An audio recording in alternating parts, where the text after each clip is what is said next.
수요 예배 오신 여러분들을 진심으로 환영하고 축복합니다. 오늘 예배 전환점이라는 말씀 제목을 가지고 함께 은혜를 나누도록 하겠습니다. 우리는 흔히 터닝 포인트라는 그런 표현을 쓰곤 합니다. 이 터닝 포인트는 어떤 상황이 다른 방향이나 상태로 바뀌게 되는 그런 계기를 터닝 포인트라는 용어를 사용하는데요. 어떤 특별한 사건을 통해서 어떤 특별한 책을 읽거나 또 어떤 특별한 만남을 통해서 또는 어떤 특별한 것을 경험함으로 인해서 우리의 인생이 180도 전환점을 이렇게 이루게 될 때 그때 터닝 포인트라는 전환점이라는 그런 표현을 사용하곤 합니다. 사도 바울은 어떤 사람이었습니까? 초기 교회 박해자로서 예수님을 믿는 자들을 체포하고 핍박했었던 사람입니다. 근데 그가 다메섹을 향해 가는 동안 빛 가운데 드러내신 예수님을 만나게 되는 순간 이방인의 사도로 부르심을 받아서 평생을 이방인의 구원을 위해서 살지 않습니까? 예수님 죽음 앞에 예수님을 배신하고 떠났던 베드로의 삶은 어떻습니까? 예수님 죽고 나서 엉엉 울면서 다시 일상으로 돌아오지 않았습니까? 다시 물고기를 잡는 어부가 되어 있었습니다. 그런데 부활하신 예수님께서 다시 베드로에게 찾아오셔가지고 내가 날 사랑하느냐라고 말씀하시면서 베드로를 향한 예수님의 사랑을 드러내셨을 때 이 베드로는 이때가 터닝 포인트가 되어서 예수님을 위해서 평생토록 그의 목숨을 다한 그런 삶을 살아가고 하지 않습니까?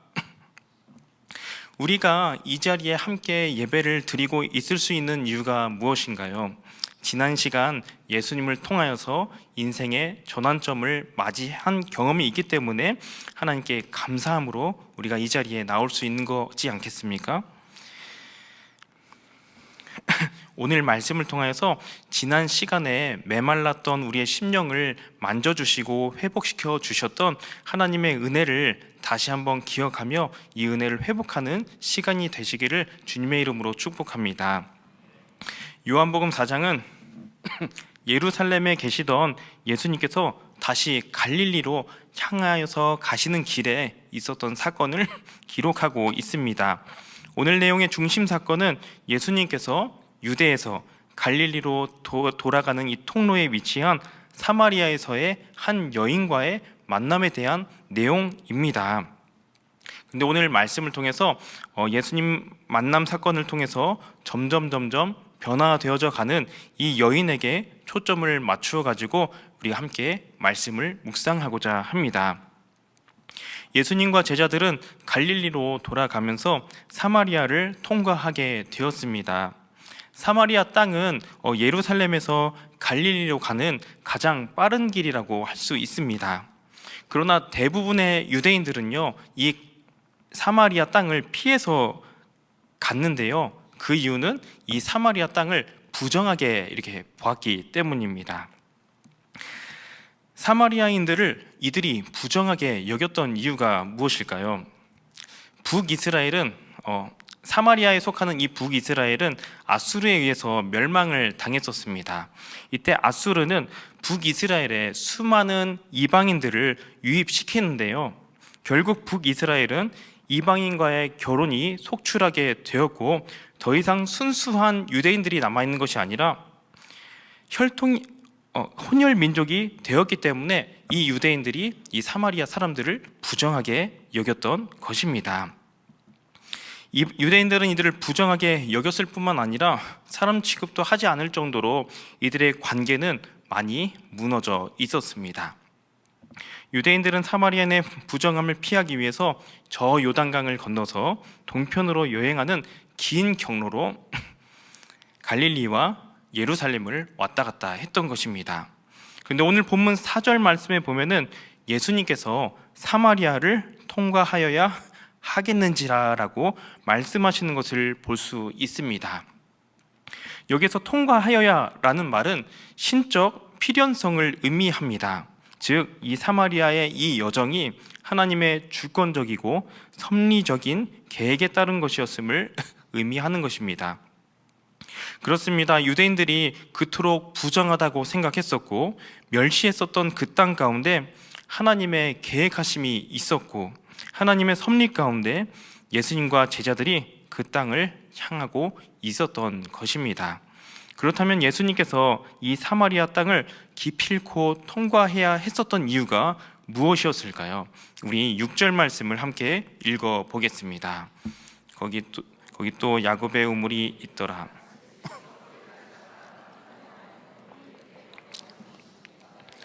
쯤 되었더라. 아멘.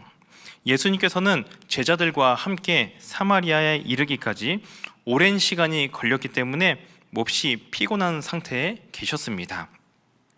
이러한 언급은 예수님께서 예수님의 완전한 인성을 드러내는 그런 표현이라고도 할 수 있습니다. 예수님께서는 전능하신 그런 신성을 가지신 분이시기도 하지만 그분은 인성 또한 취하고 계셨기 때문에 약하고 피곤해 할 수 있는 그런 분이셨다는 것입니다. 예수님께서는 이 피곤한 몸을 이끌고 사마리아 수가라는 동네에 야곱의 우물 곁에 그대로 앉으셨습니다. 이때의 시간은 6시쯤 되었다라고 성경은 기록하고 있습니다. 이때 당시 6시는 오늘날 정오를 가리키는데 그 시간이 너무나도 덥기 때문에 휴식을 취해야만 하는 그런 때였고 예수님과 같은 여행자들은 가장 목마르고 갈증을 느낄 수 있는 시간이 바로 이러한 6시라는 시간이었습니다. 그런데 이렇게 햇볕이 뜨거운 정오라는 이 시간에 한 여인이 혼자서 물을 길러 다가오고 있었던 것입니다. 일반적으로 물 깃는 여인들은 선선한 때에 무리를 지어서 우물에 몰려든다고 합니다. 그런데 이 사마리아 여인은 홀로 걸어오고 있었고 그것도 일반적으로 물 깃는 시간이 아닌 햇볕이 가장 뜨거운 시간에 그녀의 모습을 드러내고 있는 것입니다. 그녀의 이러한 모습은 물 기르러 오는 다른 여인들을 피했던 것으로 보이며 우물가에서 다른 사람들을 만나기도 원치 않았던 것으로 우리는 짐작해 볼 수 있습니다.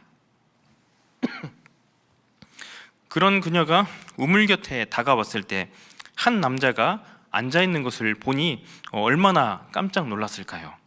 그것도 같은 사마리아인도 아니고 유대인처럼 보이는 사람이 말입니다.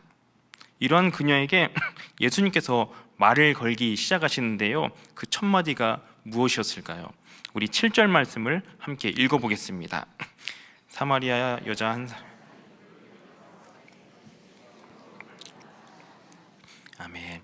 예수님께서 여인에게 처음으로 하신 말씀이 무엇인가요? 물 좀 달라, 물 좀 줘라. 네, 물 좀 달라는 것이었습니다.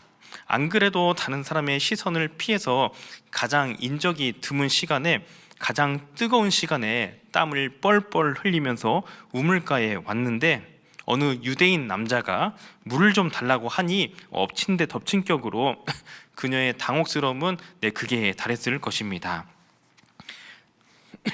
유대 전쟁사에 보면은 명절을 지키기 위해서 예루살렘으로 가던 한 갈릴리인이 사마리아 지역에서 살해당하는 사건이 있었다고 합니다. 그런데 이 사건으로 인해서 이것에 대한 복수로 사마리아인에 대한 대학살이 이게 발생했었다고 하는데요. 이런 상황 가운데 있었으니 두 민족 간에 얼마나 날을 세우고 있는 상황이었겠습니까? 그런 상황이었음에도 불구하고 유대인인 예수님이 말을 걸어왔을 때 여인이 얼마나 당황스러웠을지 우리는 예측해 볼 수 있습니다. 사마리아 여인은 민족적으로 불편한 관계 가운데 있는 자신에게 말을 걸고 계신 예수님을 향하여서 어찌하여 나에게 물을 달라 하나이까? 라고 대답을 합니다. 예수님께서는 뜻하지 않은 만남으로 인해서 당황스러워하고 있는 이 여인을 향해서 예수님 자신이 누구신지 조금씩 알아갈 수 있도록 대화를 이어가십니다. 우리 10절 말씀을 함께 읽어보겠습니다. 예수께서 대답하여 이르시되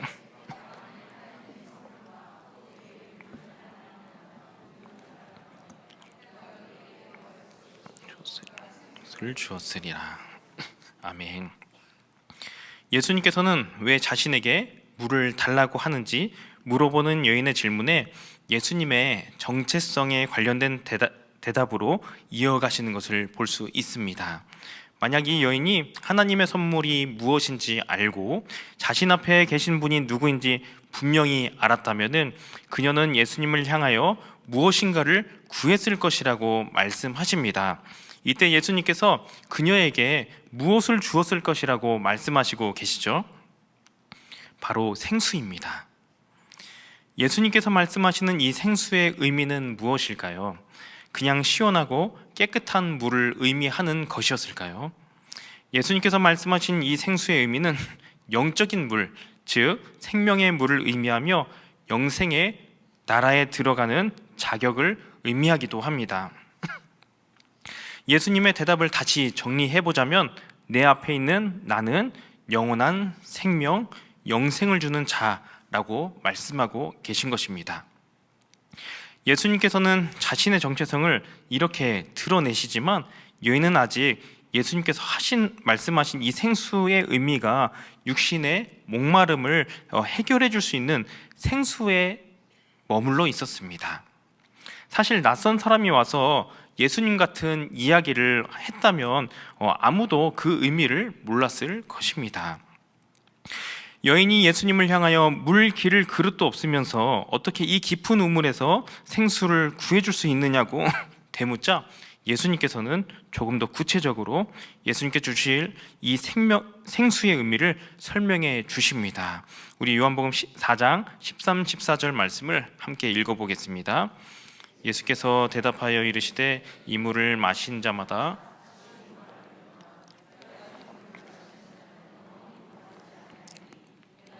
물은 그 속에서 영생하도록 솟아나는 샘물이 되리라. 아멘. 예수님께서는 이번 대답을 통하여서 지금 앞에 있는 야곱의 우물이라고 불리우는 이 생수와 예수님께서 주시는 이 생수가 서로 다른 종류임을 분명하게 구별하십니다. 지금 여인이 뜨려고 했던 우물에서 끌어올린 이 생수는 마시면 다시 목마르게 되겠지만 예수님께서 주시는 이 생수를 마시는 사람은 영원히 목마르지 아니할 것이며 그 속에서 영생하도록 솟아나는 샘물이 될 것이라고 말씀하시고 계십니다. 만약 여러분들이 사마리아 여인의 입장에서 예수님의 이 말씀을 듣게 된다면 어떤 생각을 하실 것 같으십니까? 한 낯선 사람이 먼 길을 걸어오느라 땀이 범벅이 되어서 지쳐 보이는 이 한 사람이 눈앞에 있는 우물도 스스로 떠마실 수 없는 이 도구도 없는 이 사람이 딱히 가진 것도 하나 없어 보이는 이 사람이 정오 뜨거운 햇빛을 맞으며 우물을 뜨기 위해서 물을 기르러 온 나에게 물 한 잔 떠다 달라고 하는 이 사람이 물을 준다고 했을지도 모릅니다. 우리는 이미 예수님께서 이 사마리아 여인에게 주고자 하시는 이 생수의 의미가 영적인 물이며 성령과 관련된 물이고 우리를 구원으로 이끄시는 그런 물이라는 사실을 알고 있기 때문에 거리낌 없이 믿음으로 받아들일 수 있습니다. 그러나 이때 당시의 사람들 입장에서는 그것이 아니었습니다. 지극히 정상적인 사람이었다 한다면 말도 안 되는 예수님의 말씀에 따지고 드는 것이 어쩌면 정상적인 모습일지도 모릅니다. 이해하지 못하는 것이 어쩌면 당연한 모습이라는 것입니다. 예수님의 말씀을 무시하고 그래서 픽 돌아서서 떠나버리는 것이 거의 대부분 사람들의 반응이라고 할 수 있겠죠. 그러나 이 여인은 아니었던 것 같습니다. 이 여인은 그러한 물이 있다면 내게 주셔서 목마르지도 않고 또 여기 물 기르러 오지도 않게 해달라고 말하는 그녀의 마음은 어떤 상태였을까요? 햇빛이 뜨거운 정오 시간에 물을 기르러 온 것부터 평범하지 않고 영원한 생명의 물이라고 상식적으로 이해되지도 않는 말을 듣고 그러한 물이 있다면은 내게도 주셔서 목마르지 않게 해달라고 요청하는 것을 보면은 그녀는 결코 평범한 사람이 아니라는 사실을 우리는 다시 한번 발견할 수 있습니다. 이 여인은 비록 여전히 예수님께서 말씀하시는 이 생수가 육신의 갈급함을 해소하는 물 이상으로 생각하지는 못했지만 말도 안 되는 생수를 마셔서라도 해결하고 싶은 삶의 문제가 있었음을 여인의 말을 통해서 우리는 추측해 볼 수 있는 것입니다. 예수님께서는 이러한 여인의 삶을 터치하기 시작하시는데요.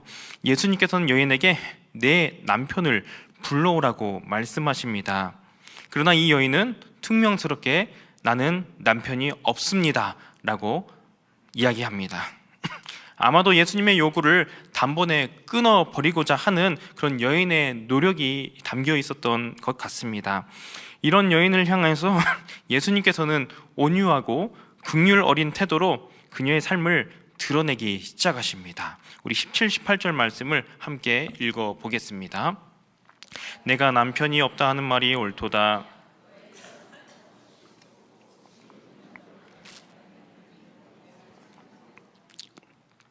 아멘. 그렇습니다. 이 여인이 정오 뜨거운 시간에 홀로 우물을 뜨러 와야 했었던 이유, 영원히 목마르지 아니하는 생수를 주시겠다는 이 말도 안 되는 예수님의 말씀에 그러한 물이 있다면 제게 주셔서 목마르지 않게 해달라고 이 반응할 수밖에 없었던 이유, 그것은 그녀 마음속 깊숙한 곳에 숨기고 싶고 또 숨기고 싶었던 상처가 있었기 때문이었습니다. 이 여인은 자신의 남편이 없다는 말을 통해서 자신의 상처를 감추고 싶었습니다. 그녀는 참담한 현실을 드러내고 싶지 않았습니다. 이때 당시 유대교의 가르침은 한 여인이 3명 이상의 남편을 갖는 것을 허락하지 않는 시대였습니다. 이런 시대적 분위기 가운데 이 여인은 지난 시간 5명의 남편이 있었고 지금 함께 살고 있는 남편 또한 공식적인 허가와 공식적인 의식을 통해서 혼인의 의무를 서약한 사람이 아니었기 때문에 주변 사람들로부터 부정한 사람이라고 낙인 찍혀 있었을 것이며 사람들의 시선을 피해서 살 수밖에 없는 그런 사람이었던 것입니다. 그러나 유일하게 집 밖으로 나와야 되는 때가 있었는데 그것은 육신의 목마름을 해결하기 위해서 어쩔 수 없이 사람들의 시선을 피해서 간간히 우물가에 와서 생수를 떠 마시며 언제쯤 이러한 삶으로부터 해방될 수 있을까 고뇌하는 삶을 매일같이 살았던 것이 이 여인의 삶이었습니다. 그런데 처음 보는 유대인이 자신의 상황을 거울 보듯이 정확하게 알고 있음을 마주하게 되면서 나에게 영원히 마르지 않는 생수를 주겠다고 하는 이 사람을 다시 보게 됩니다. 이 여인은 예수님을 당신 혹은 주여라고 호칭을 계속해서 해왔었는데 자신의 참담한 현실을 드러내신 예수님을 향하여서 이때부터는 선지자라는 호칭을 사용하기 시작합니다. 전에는 그저 예수님이 수많은 유대인 중에 한 사람일 뿐이었는데 자신의 상처를 꿰뚫고 계신 예수님을 향하여서 선지자라는 호칭을 사용함으로써 예수님을 바라보는 관점이 달라지고 있다라는 사실을 우리는 발견할 수 있는 것입니다. 예수님께서는 우리의 내면 깊숙한 곳의 상처와 아픔을 아시는 분인 줄 믿습니다. 우리가 드러내지 않더라도 그 아픈 부분을 만져주시고 치유해 가시는 분인 줄 믿습니다. 이 여인은 자신의 세속적인 현실을 꿰뚫어 보는 예수님의 선지자적인 모습을 보며 대화의 화제를 예배 장소 문제로 전환한 것을 봅니다. 이는 자신이 드러내고 싶지 않은 대화 내용을 바꾸고 싶어서 전환했다기보다는 이때 당시 유대인과 사마리아인들 사이에 한참 논란이 되고 있는 예배 장소에 대한 갈등에 대해서 선지자로서 올바른 해석을 제시해 주실 것이라는 기대감에 의해서 대화의 화제를 예배 장소 문제로 전환했다고 보는 것이 맞을 것입니다. 이때 당시 유대인들은 신명기 12장 말씀에 입각해서 예루살렘 성전 이외에 다른 장소에서는 절대로 제사를 드릴 수 없도록 규정하고 있었습니다. 예루살렘 성전 이외 장소에서 드려지는 이 제사는 온전한 예배가 아니라고 생각을 했던 것입니다. 반면 사마리아 사람들은 예루살렘에 있는 성전과 경쟁하기 위해서 그리심산에 성전을 하나 세웠는데, 이후에도 계속해서 사마리아 사람들은 이 산 위에서 예배를 드리며 오히려 자신들이 드리는 예배를 하나님께서 받으실 것이라고 계속해서 유대인들과 계속해서 갈등이 있었던 것입니다. 서로의 예배가 온전한 예배라고 갈등하는 이런 시대적 분위기 가운데 사마리아 여인은 과연 어디에서 드려진 제사가 하나님께서 받으시는 진정한 제사인지 예배인지 묻고 있는 것입니다. 아니, 이 여인은 예수님께 왜 예배에 대해서 갑자기 묻기 시작하는 것일까요? 사마리아인으로 유대인들에게 부정하다 낙인 찍힌 인생, 뿐만 아니라 수많은 남자들과의 만남으로 인해서 사마리아인들에게조차 부정한 여인으로 낙인을 찍힌 인생, 더 이상 회복할 수 없는 이 인생 가운데 인생의 나락에 있는 나의 예배를 하나님께서 과연 받아주실 것인가? 하나님과의 관계를 회복하고 싶은데 사람들이 자신을 볼 때 더 이상 회복 불가능한 자로 여기는 그들의 시선이 두렵기만 한데, 그럼에도 불구하고 하나님과의 관계를 회복하고 싶고 어떻게 하면 회복할 수 있을지, 방법만 있다면 무슨 수를 써서라도 이 영적인 갈급함을 회복하고 싶은 간절한 마음에 예수님께 예배에 대해서 묻고 있는 것입니다. 예수님께서는 이 여인의 질문에 대해서 다음과 같이 대답하시는데요, 우리 21절부터 24절까지 말씀을 함께 읽어보겠습니다. 예수께서 이르시되 여자여 내 말을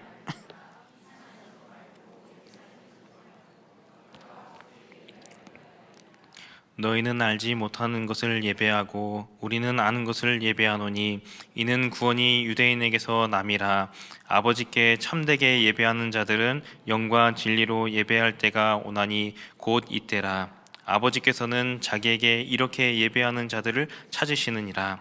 하나님은 영이시니 예배하는 자가 영과 진리로 예배할지니라. 아멘.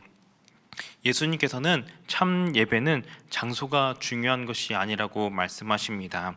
그리고 하나님께서 찾으시는 예배자는 영과 진리로 예배하는 자라고 가르쳐 주십니다. 예루살렘에서 예배를 드린다고 하나님께서 다 받으시는 것도 아니고, 그리심산에서 예배를 드린다 해서 하나님께서 다 받으시는 것이 아니라는 것입니다. 하나님께서 찾으시는 예배자는 영과 진리 안에서 예배를 드리는 사람입니다. 영이 성령을 의미한다면 진리는 말씀을 의미합니다. 어떤 말씀입니까? 예수 그리스도의 십자가의 복음을 의미합니다. 성령을 의지하여 예수 그리스도의 십자가를 의지하여 하나님 앞에 나오는 것을 의미하는 것입니다. 사마리아 여인은 예수님과의 생수에 관련된 대화는 어떤 의미인지 모르고 겉돌았습니다. 그러나 남편 이야기를 통해서 자신을 발견하게 되고 예배 이야기를 통해서 핵심을 깨닫게 되었습니다. 그 핵심이 무엇입니까? 하나님 앞에서의 온전한 예배를 위해서 메시아, 생수의 근원이 되시며 영원히 목마르지 않는 생수가 되시며 영생하도록 솟아나는 샘물이 되시는 예수 그리스도가 우리에게 필요하며 그 십자가의 복음이 필요하고 그 은혜가 필요하다는 사실입니다. 사마리아 여인은 25절 말씀을 통하여 자신은 이 온전한 예배를 회복하기 위해서 메시아 곧 그리스도를 기다린다고 고백을 합니다. 그런데 바로 이 시점에서 예수님께서 놀랍게도 직접적으로 자신의 정체를 드러내시는데요, 내가 말하는 내가 그라 하시니라. 예수님께서는 우회적으로나 암묵적이지 않고 자신의 입으로 직설적으로 자신이 그리스도이심을 말씀해 주십니다. 예수님께서는 그 어떤 경우에도 자기 자신을 직접적으로 그리스도라는 사실을 드러내지 않으셨습니다. 그런데 유일하게 상처 많고 고독한 삶을 살았던 이 사마리아 여인에게 자기 자신을 드러내신 것입니다. 예수님께서 이 사마리아 땅을 지나치지 않을 수 없었던 그 이유, 자신이 그리스도라는 사실을 직접적으로 드러내시면서까지 이 여인에게 다가오신 이유, 그것은 하나님의 계획하심과 섭리하심이 있었기 때문인 줄 믿습니다. 하나님의 때가 되었을 때 예수님께서는 이 여인의 지난 시간에 무너졌던 인생과 예배를 회복할 수 있게 해주신 것입니다. 이 사마리아 여인은 메시아 그리스도 대신 예수님과의 만남이 전환점이 되어서 그녀의 행동은 180도 바뀐 모습을 발견할 수 있습니다. 오늘 본문 말씀인 28절과 29절 말씀을 함께 읽어보겠습니다. 여자가 물동이를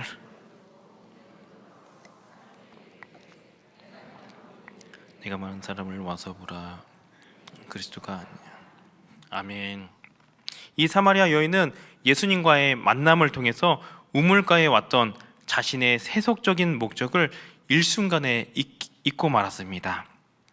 육신의 목마름을 위한 물동이를 다 내팽겨 치게 되고 자신이 그리스도를 만났다는 사실과 예수께서 주신 말씀을 전하고 싶은 이 열망에 사로잡혀서 자신의 동네로 뛰쳐 들어간 것입니다. 더 이상 그녀에게 자신의 부끄러운 치부를 드러내는 것이 두려울 것이 없었습니다. 그녀에게 가장 중요한 일은 오직 그리스도를 알리는 것이 되었기 때문입니다. 예수 그리스도의 빛이 사마리아 여인에게 비춰졌을 때 이 여인을 붙잡아 놓던 내면의 상처와 그 아픔도 더 이상 이 여인을 어두움 가운데 붙잡아 놓을 수 없었습니다. 이 여인을 통하여 동네 수많은 사람들이 예수 그리스도께 나오게 되었습니다. 오늘 말씀을 통해서 하나님께서는 이 사마리아 여인을 향한 분명한 계획이 있었음을 우리는 알 수 있습니다.